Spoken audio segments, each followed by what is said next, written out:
Good evening, everyone. We'll call the meeting to order. Joy, would you please call the roll? Hamilton. Yes. Rasmussen. Yes. Revelinsky. Yes. Flournoy. Yes. Ledger Kalin. Yes. Hamas. Yes. Hallie. Yes. Okay, thank you. Council, any additions to this evening's agenda?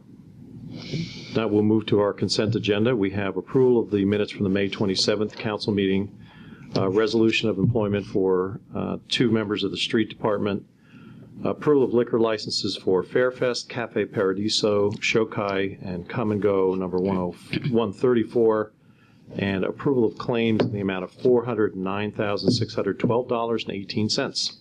Entertain a motion to approve the consent agenda. So moved. Moved by Hamilton. Second. Second by Ledger Kalin. Any discussion? If not, please call the roll. Hamilton. Yes.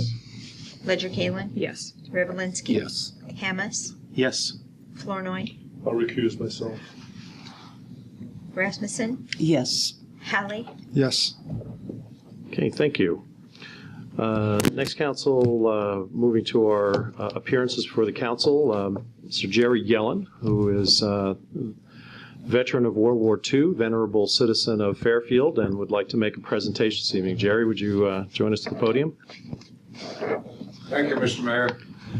Thank you. Councilman. I turned 90 on February 15th this year, and a good friend of mine made me an honorary citizen of Texas. I don't know if I'm proud about that or not, but she also asked United States Senator John Cornyn to do something special, and they flew this flag. This flag was flown over the United States Capitol in honor of Captain Jerry Yellen. So it's a great pleasure for me to think that they thought so much of me that they flew the flag over the Capitol. But it's a little too big for having it at Sunnybrook, where I'm now living. So I thought it would be a grand idea to present it to the city of Fairfield, to have it flown. And now I understand that the fire commissioner of Fairfield would like to use it ceremonially or every day or whatever. So I would like very much to present this to the mayor and to the council to use it as they see fit in honor of the 16 million of us who served in World War II. And in a few years, there'll only be a handful left. I've applied to be buried in Van Meter at the Veterans Cemetery, and I told Jody Josephson, who was then was in charge of that I had a goal, that I wanted to be the last man standing in World War II, from World War II. We'll work on that. So, thank you very much. We won't hurry that either, Jerry. So. Jerry, can you talk a little bit about what you're doing in August also? I just came back from Reading, Pennsylvania, where I spoke several times. There were 16 World War II veterans, including a 98-year-old man who was one of the original Doolittle Raiders. And I got a ride in an AT-6, which I flew in advanced flying school. I'll be in New York City leading off a very prestigious group of people, including possibly the mayor of New York, but I know that the fire commissioner and the police commissioner will be there, and that the leading Surgeon General of the United States, period, will be there. And I'm leading off Post-Traumatic Stress Disorder Day.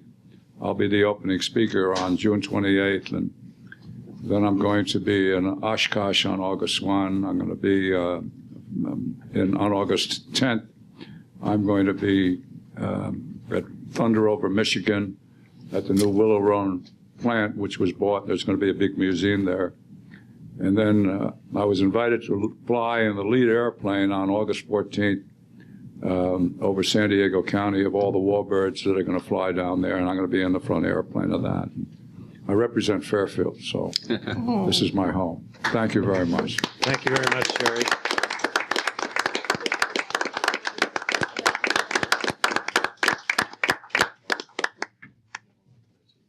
Jerry, thank you very much. Thank you.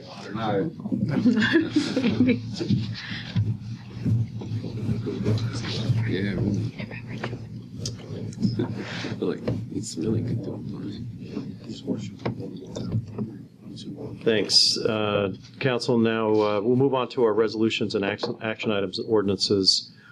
First, we have set a public hearing date for the drawing specifications for water main improvements, and we'll set that for our next meeting, June 23rd. So I entertain a motion to set a public hearing. Move to approve. Moved by Hamilton. Second. Second by Flournoy. All those in favor signify by saying aye. Aye. All those opposed, the same sign. Thank you.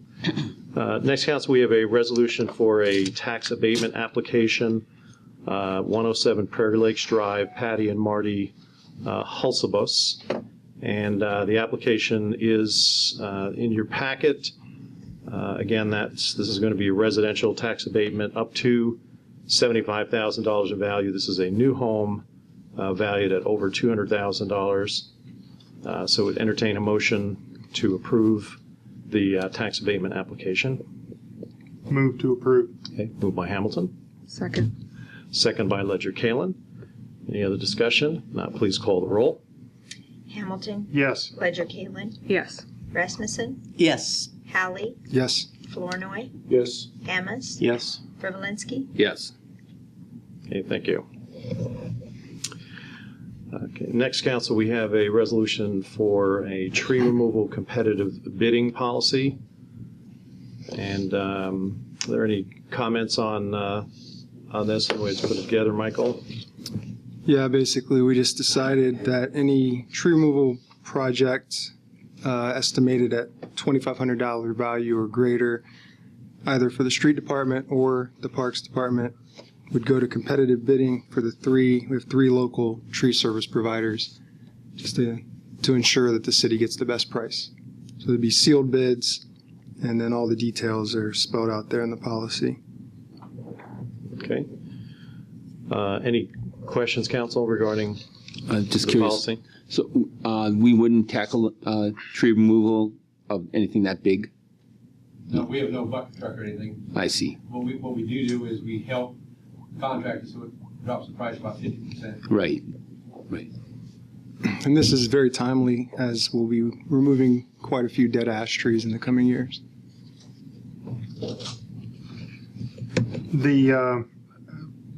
The at least $500,000 worth of liability insurance, they have to have that on file prior to. They have to be an approved bidder because of that.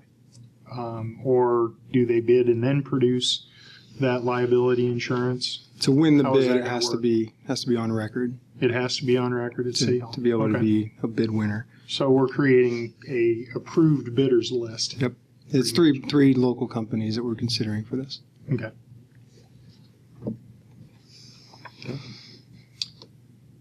Any other questions? Not, I'd entertain a motion to approve the resolution. So moved. Moved by Hallie. Second.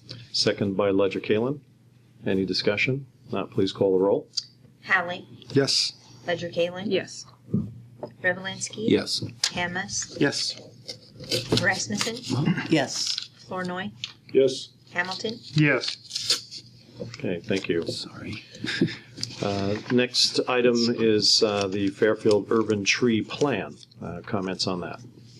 Well, this is what I've been working with the Iowa DNR Urban Forest Manager, Emma Hannigan, on for the past few months. Finally got it ready. It includes our new tree ordinance, but it also includes the inventory the DNR took of all street trees in Fairfield. They did that at their own expense. And recommendations moving forward in terms of how to manage EAB and the like. Only a couple things I wanted to point out. One was annual benefits of our street trees. I think the total dollar amount was in the $200-some thousand range, which I thought was very interesting in terms of energy savings, stormwater runoff, air quality, etc. But the only other thing that needs to really be pointed out is that at our current budget of $7,000 a year, that's a annual amount that the Public Works Department has for street tree removal. It's estimated that it would take I believe, 40 years for us to get all the ash trees removed. They're going to be dead in the next 5 or 6. So, Well, Michael, I just to let you know, I received a phone call this afternoon from Congressman Bruce Braley's office, and they are putting together a letter to Secretary Vilsack sourcing funds for tree removal for the ash borer. Yep. And they wanted mayors from cities that they know have been affected to sign on to the letter, so I've agreed to do that. I don't know what the timeline would be, but hopefully there will be some federal funds coming in to assist in this as well. yeah, the state's definitely looking at this. We are in a statewide quarantine at this point because so many communities around Iowa have EAB officially. So just something to keep in mind that we will be needing to find the funds to remove these trees before they become public health concerns. But you can look through the rest at your convenience, and I'd like to get this posted on the city website as well for our citizens to look at. Is this the council's just seeing this for the first time? Is there action that you want to take on this evening, or is it Just accepting it. okay?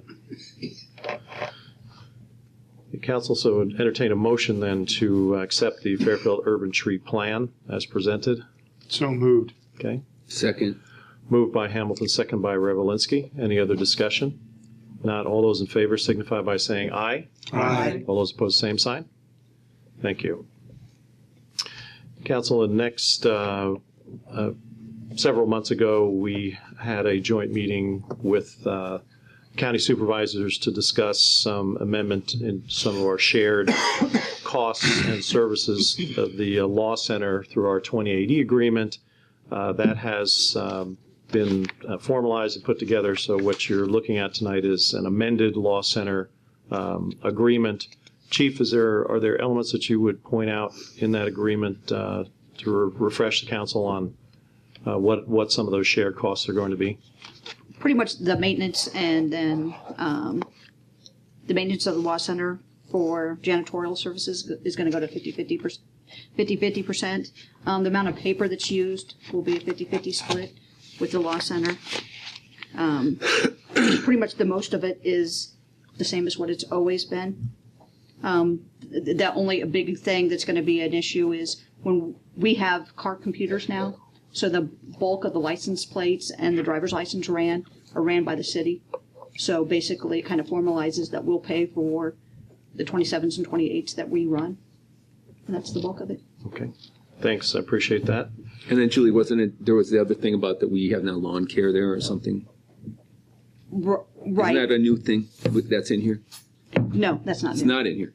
Oh, I see. It's not a new thing. It's just that we're going to go to a 50-50 split since Okay. before we had a 33, 67% split. I see. It's going to go to 50%. I see. Because a lot of the law center that we use it too, in addition to the county. Okay. So then I'd entertain a motion to approve the amended Law Center 2080 agreement. I move for approval. Moved by Rasmussen, Second. second by Flournoy. Any other discussion? Not all those in favor signify by saying aye. Aye. All those opposed, the same sign. Thank you. Council, I apologize. I'm not going to be doing our full appointment for the task force this evening. I didn't get everyone called. So I'll have that prepared for the next meeting. So we'll move on to our city attorney report. We're going to talk about our Logan apartment deadline that just passed and setting a new deadline. Right, we showed up to see if anybody else could show up on May 30th. We didn't have a bid. The idea is we'll re-advertise. We've had a few suggestions from some of the people that are interested in the apartment as far as maybe some additional places to advertise. We thought about doing this as fast as possible. You need to have between 4 and 20 days notice to the public about this as far as your intention to do something like this again. To get your full business days out of newspaper advertising and so forth, and have 4 full days just seemed like too much of a stretch to do it jumping into next week right away. But by the 23rd council meeting, if we do our bid opening the afternoon of the 23rd, you probably have more like 10 days or more of this out on the market again. I know we have some interest. We had people that attended but didn't submit a bid. We had people that called us that were interested in submitting a bid but didn't get it in. And we had another entity that was an investment group that called the mayor. So we did have, I guess, 3 hits, the way I would put it. What I've given you tonight is the same notice we did before. If you're an interested buyer, you get the notice again. You get our offer to buy real estate proposal form that we went over with you earlier, which has the last 3 pages or so, having provisions that keep this operated in a manner like a Section 8 subsidized housing entity and a 202 apartment building, are the rules that govern it, similar to HUD's. I don't think that's turned anybody off as far as people that are interested in it. It's there to reassure our tenants at the 48 units over at Logan that it's going to be pretty much business as usual and operation as usual, and they don't need to be worrying about being displaced if this is sold and isn't operated by the city anymore. It will still be operated under guidelines and rules like that. So each potential bidder gets a package this thick. And last time we sent out 6 or 8 of those people that were interested, parties plus 4 different newspapers did publications on this. Attached to my revised notice and request for bid form that we will be putting out with, assuming you agree, a June 23rd bid date with the same terms as our last bid request. I included a roster of area and regional places that have, some of them are places that have offices that actually are involved in the management and regulation of 202 and Section 8 housing, and many of the others are metro areas that have several of these kind of complexes and investors in those areas that would be potential buyers. So what I'm suggesting to you also has another motive, and that is that if you advertise a dozen or more places this time, if we don't get serious interest in this at our appraised price, we'll have to take a closer look at it. Then I think we've taken a close enough look at it, because we did have some input from a couple of the people that came down here to see about the bid day.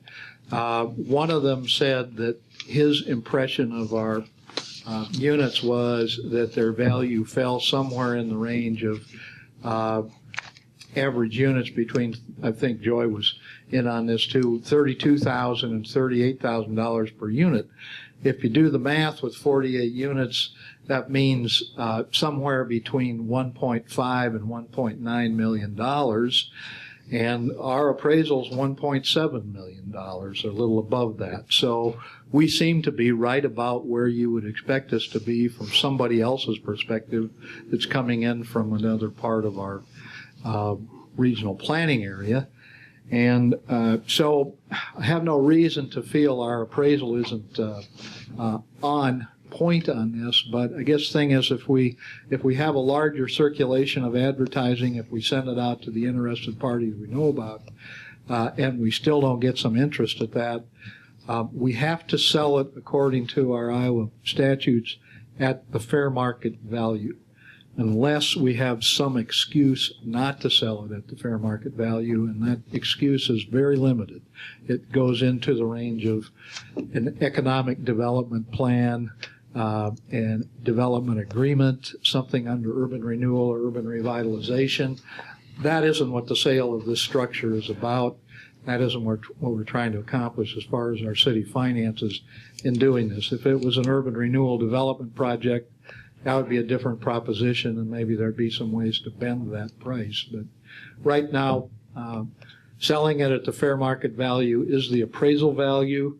The buyers that inquire about this are being told that.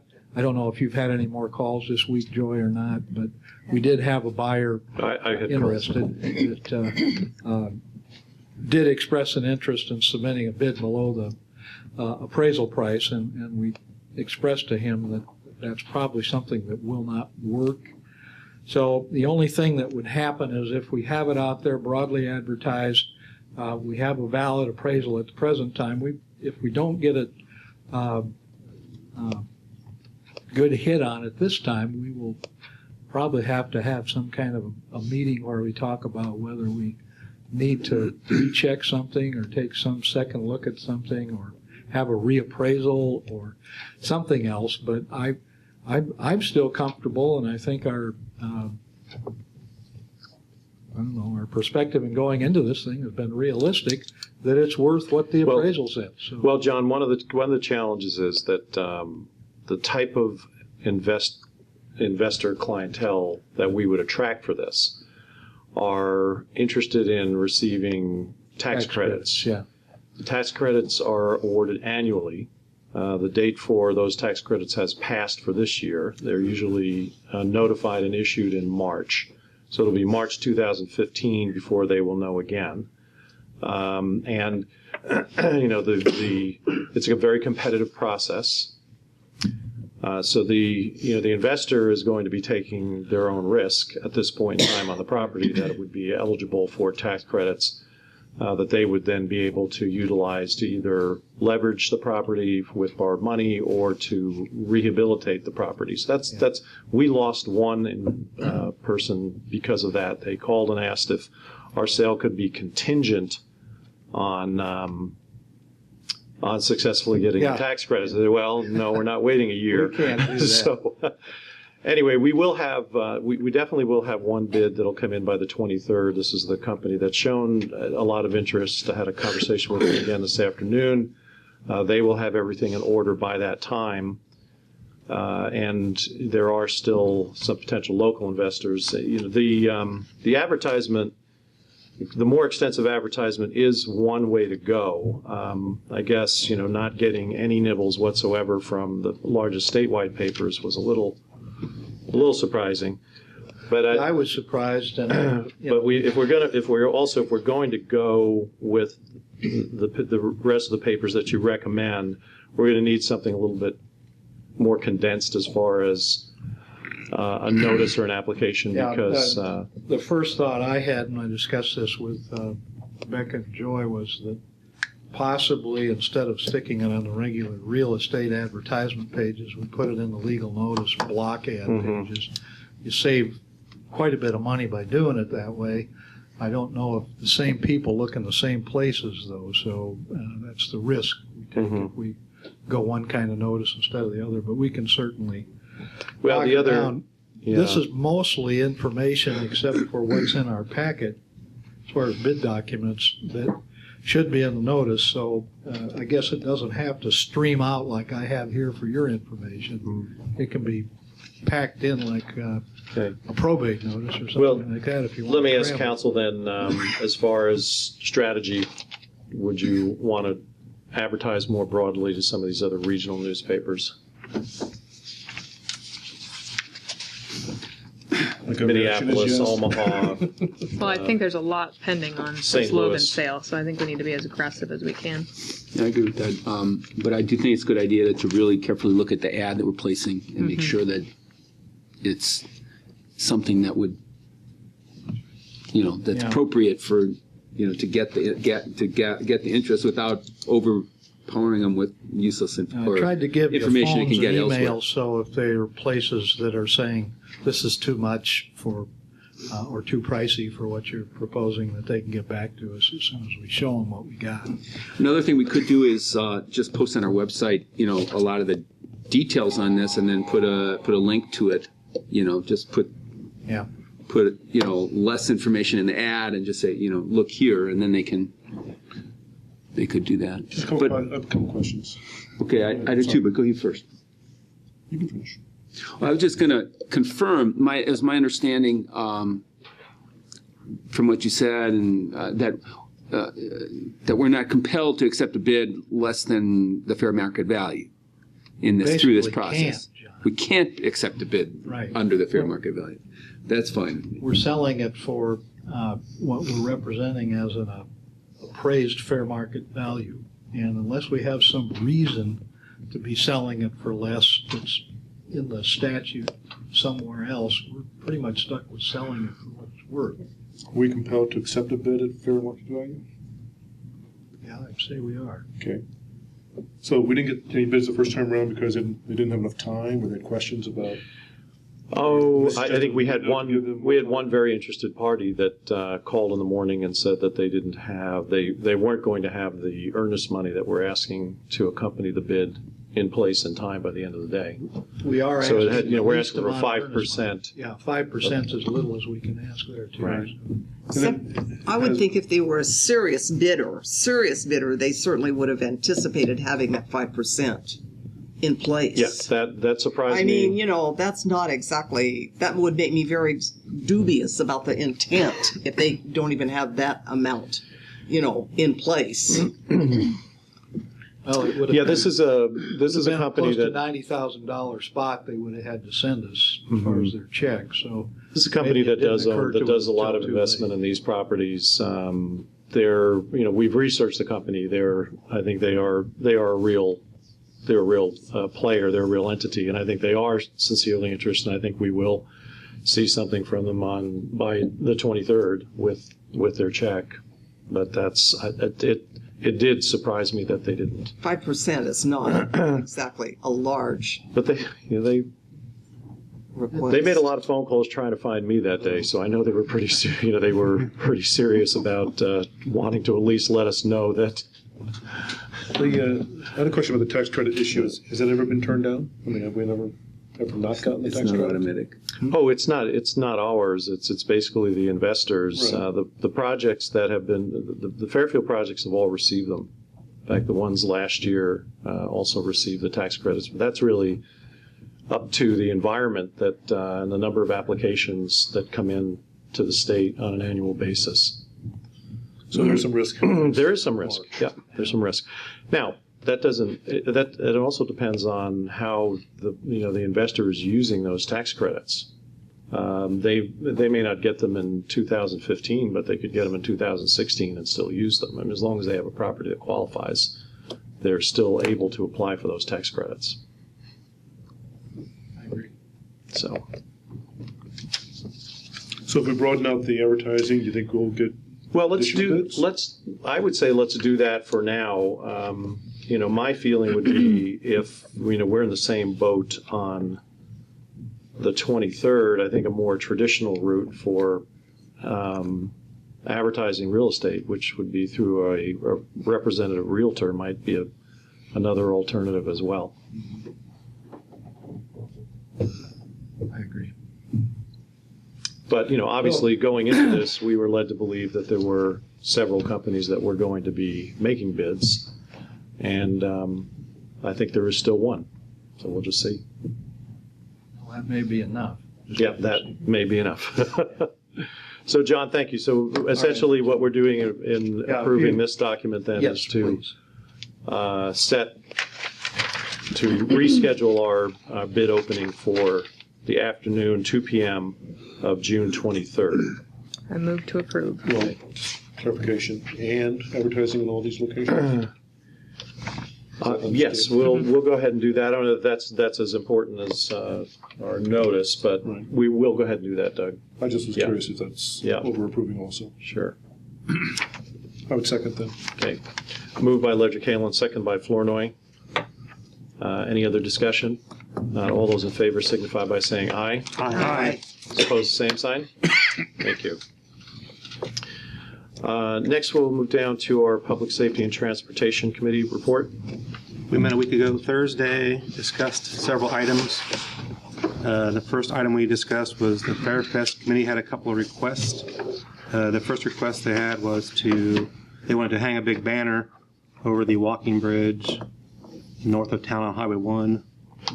We advised them it was okay with that. They would need DOT approval to do so, and we gave them the name of the DOT person to contact, which they were going to do. They also requested the public restrooms uptown be opened up for Fairfest. Derek advised they were operational and it could be opened up for that during that period. We also had Chris Welch, principal of Pence Elementary School, come in and discuss some options for some modified traffic direction in the area during before school and after school parent drop off and pick up. He actually requested it be made one way during those periods of time to southbound traffic only. The committee felt that was a pretty main thoroughfare and another school in the area would not be a good idea, and we discussed some other options with him as far as going on Pence property and making the other areas where cars could pull into. So that was left at that. We also discussed a stop sign at the intersection of Prairie Lakes Drive and Walton Road. It was determined that that was still a private road. Ed Harvey was in attendance of the meeting and agreed to place a stop sign at that intersection. We also discussed competitive tree bidding, which Michael's already covered tonight, so we'll go past that one. We also discussed the request to have library parking signs only in 3 spots in front of the library. The committee felt that would be unenforceable. Chief Harvey said that all she could do for the library was give them the name of the registered owner of the car, and it would be up to the library to have the car towed if they chose to do that, and that would also be at their expense. The committee decided it would not be a good idea to place those signs there. Chief Harvey also brought a filming permit policy in for us to review, which I've handed you all a copy of. That would be used for anyone wanting to film in Fairfield to have prior permission to do so after they completed this form at City Hall and turned it in. We can take action on that form tonight, or you can review it and come back at the next meeting and take action at the next meeting if you would like to. And we also discussed the skateboarding. Melanie brought up the fact that our current policy has some conflicts with actually creating the skateboard park down Obie Nelson and some of the stuff that would be there. So she was going to get with the city attorney and review those and make some changes. We also discussed skateboards being allowed to be used on city streets, and we decided that was not a good idea at the committee level. Everybody's had also requested some angled parking in front of their store after their new construction is done down there. But we tabled that until it's done. We're going to look at that later. So on the film shoot application permit, does the committee or council wish to wait to take action on that at our next meeting after they review that? I have a comment. I would encourage us to wait because I think it would be good to get some input from especially some young filmmakers in the city, people who might be actually, this would really be affected by. My son happens to be one of those. And, we do have this MA program in film that started at the university, and I expect there'll be, increasing amount of applications to film at Fairfield. But I think it'd be good to have their input. I do have questions. For instance, if this, most of those type of filming productions are amateur. And so if we're going to be requiring general liability or insurance liability certificates of $1 million. That was a typical thing that was on the internet when I researched this and got it all together. Right. But if they're going to film on city property, that makes us liable. Why should we assume that responsibility? We can certainly have this discussion, but what I'm saying is, if they're amateur productions, it's going to just basically preclude a lot of the filming that could be done in the city by this program, which is growing really. And so, even has done filming on the city streets. Yeah. Maybe the university would use its liability and its coverage extend or something. Anyway, I think it's not like a slam dunk. I think there's issues here to be ironed out. Also, I see in here there's a place for total fee collected. Was there a suggested fee? One of the things that has reoccurred is that nobody kind of centralizes this. So then I get a call at 10 o'clock at night, or Daryl gets a call because they're filming and they haven't done any coordination, and we're coming out at 10 o'clock at night to move vehicles, bring barricades, Right. do those type of things. So to get ahead of, I mean, if they don't coordinate and we have to come out, and why should I pay my overtime budget on things like this that should have been coordinated during normal work hours? I think that they should be responsible. So you're saying if they don't do the standard 5-day notice or something, then there Right. may be a fee associated, Right. something If like they that. have poor planning on their part. That's the whole point of doing the permit, is Sure. to get it all ironed out so that we know where they're going to be, when they're going to be, that they're bonded, they're insured, that we're not going to have any liability on ourselves. I mean, if they do it in a private residence, that's not Sure. our issue.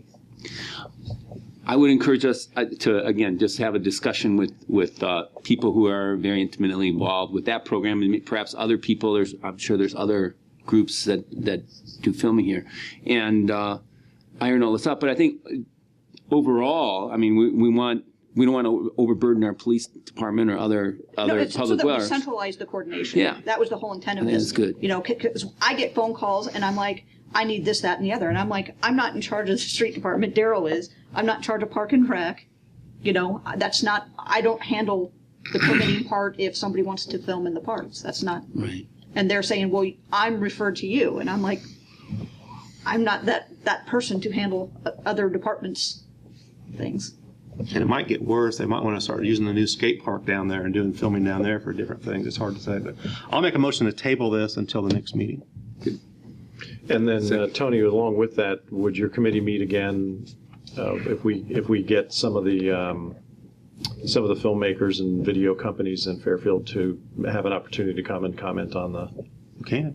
Yeah, that might. I think that'd be great, and I think that'd be great, and I would really encourage us to go into it with the attitude, and of course, you know, we want to eliminate the hassle factor from it, but overall, I mean, outside of the fact that it is a hassle, it's just extra work to have something like this happen. I think as a city, I think it's a plus for us. Right, to have and this I'm not happen. saying that. Kevin said, this is your responsibility, so I ran with it because Kevin said I'm responsible for this.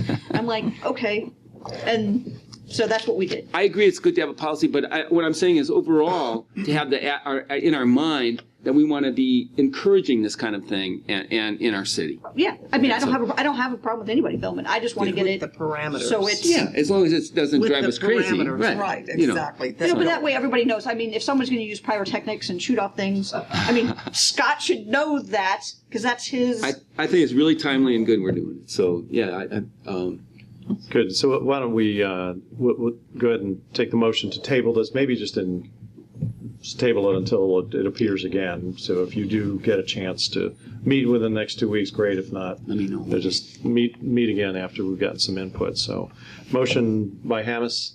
Second by Hamilton. All those in favor signify by saying aye. Aye. All those opposed, same sign. Thanks for the report, Tony. Next, Economic Development Committee, update on our 175th anniversary. That's not me. Those are but- two separate Okay, I'm things. sorry. Then there's a separate Economic Development report? Yes. I know Michael is. I have no updates. Did a report on the 175th anniversary. I just didn't. Who do you want to go first? What's that? Economic Development? Okay, all right. Okay, so we met and basically just kind of laid out a vision for what we see the Housing Task Force taking on once the mayor has appointed those people. So basically, they would review the housing needs assessment, collect and review the best practices for incentive programs from other cities, kind of create what is the vision for our community and where do we want to focus on housing, identify the gaps in the housing need assessment, review new housing versus dilapidated housing incentives, and review possible sustainability incentives. So this would be led mainly by Anna Bruin and Economic Development, and so this task force will come together hopefully in July and start working on this process, and then we'll have more updates as that goes on. So. Great. Thanks, Jessica, for working on defining that. Will your committee have someone that will liaise with the Housing Task Force? Is that some I part hope of to your plan? attend those meetings, yeah. All right. Thank you. So yes, I'll have all of those calls made by next meeting. We'll have that list of names for you for the 23rd meeting. Great. Okay. Thank you. Michael, 175th anniversary. As most of you know, this year is the 175th anniversary of our fair city. There's a group of volunteers who've been working these last weeks and months to put together a very fun celebration that will take place July 4th, 5th, and 6th. On the 4th, that's Friday, got the First Friday's Art Walk. There'll be some historic themes, some pictures of buildings around the square as they looked years past, and other things that I'm not remembering, but more on that later. The next day, there will be some historic activities at the Farmers Market in the morning at Howard Park, and we're aiming to have a parade that afternoon on July 5th. Fingers crossed, got to get that one together, but I think we can pull that one together. Then that evening, starting at 4, there will be fun activities, food, dancing, live music at Waterworks Park, culminating in a very satisfying sorry. Fireworks? Fireworks. Satisfying. Satisfying. Yeah. There you go. I'm trying to think of something, it's going to be a little bit bigger. To pay for those fireworks, we're selling some very fine products. These Crocs, scented candles. And the scented candle, I don't know if you can focus on this one, get a picture of that lid. So, and don't forget the t-shirts. Not tonight. So $15. You can get them at City Hall. So, Michael, where are we now as far as what has been raised, Joy, for the... Joy is the fireworks funding person. About $2,600. And we've ordered $5,000 worth of fireworks. Yeah, when we placed the order. The city contributes $1,000 from... right. So that would take it to 36. And then we're doing a roundup at Hy-Vee. Like if your groceries are $9.46, they ask if you want a roundup, and then that will go. That's for 2 weeks. So rush out there and buy your groceries so we can get some more money. Well, so Joy, the 1,000 is on top of the 26, so we would be at 36. So it's about another $1,400. Yes. I would just recommend to the council that whatever it is that we don't get raised in the roundup, that we just, we cover that on local option sales tax if it's going to be a few $100s or $1,000 additional. This is a very important celebration to the city, and I think we should assure that we have those dollars available for a fireworks display. And the First National Bank is, I don't know exactly how it works, but they have a Jeans Blue Friday. Jean Friday. Mm-hmm. Right. And are they paid to wear the blue jeans? Is that how it works? They pay $5 to Okay. Right. And so they're going to have that go back for fireworks also. Sweet. And we're accepting donations. And we're accepting donations. Also, you can buy raffle tickets for a commemorative quilt that I'm not sure where's on display right now. I think you approach the service clubs, you can probably raise $1,500 pretty easily. Yeah. They're $1 a piece or 6 for $5. It is going to be displayed in City Hall. Yes. I'm not sure when. Michael, you got to hold this stuff up. We got to get these pictures. Right near where the t-shirts are sold. T-shirts. City Hall is that what's going to be? Hold up. Sprawl out this T-shirt. I think that's a good picture there. Go ahead. He's going to post another picture on Anyway, I think I have a question, Michael. Yeah. So, do we not have fireworks on the 4th? be on the 5th. 5th. No, on the We 5th. wanted only on to the keep 5th. everything Saturday downtown. Yeah, we wanted to keep the festivities at the square for Art Walk. So we'll come a day Friday's later. the art walk. Friday's. So And it'll there, be the well, 5th. and there are a number of communities, if it falls on a weekend, as it does, we see this a lot. Yeah, that's The fine. 4th I just of wasn't July. clear in my mind. But it's not okay. over yet. Sunday morning. Come downtown again for a car show and more live music. And eventually we'll announce the winner of the raffle. Eventually. So I would just recommend, let's see where our total is in 2 weeks for our next meeting on June 23rd. And at that, I think I'm just going to ask council to approve the balance so that we're assured that we have that. All right, thanks for the report, Michael. Appreciate that. Next, we have our project updates. Melanie?